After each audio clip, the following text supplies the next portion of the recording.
არქიტექტურის სამსახურს დღეს თბილისის განვითარების გეგმის მომზადება დაევალა.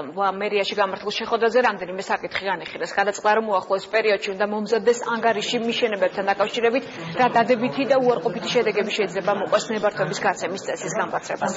ასევე გადაიხადება კულტურული ძეგლის სტატუსის მქონე შენობების სია. მერი აცხადებს, რომ ზოგიერთ შენობას შესაძლოა სტატუსი მოიხსნას, რადგან თავის დროზე ნაგებობების ნაწილს სტატუსის შესაბამისი შესწავლის და კვლევის გარეშე მიანიჭეს.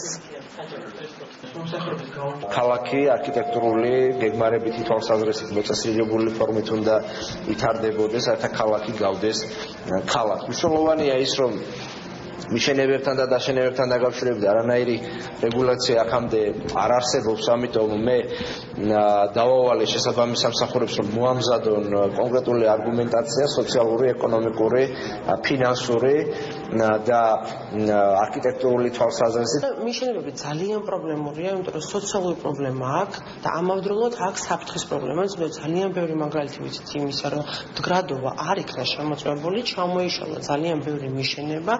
რეგულაციები აუცილებლად შესაძლებელია, მიმდინარეობს ამაზე მსჯელობა, თუ რა სახით ჩატარდეს ეს რეგულაციები. კულტურული ძეგლის დადგენა არქიტექტურის სამსახურში აღწება და ამიტომაც მიმართეთ კულტურული სამინისტროს, რომ კლასიფიკაცია მეტად უფრო კონკრეტულად იქნას მიღებული, რომ მოქალაქეა ძალიან ზარალდება მისი ობიექტი მეტად ამბობს, რომ არ არის კულტურული ძეგლი და უბრალოდ არიან შემოთავსებული და ესეთი პრობლემები ეხება ნებართვების დროს.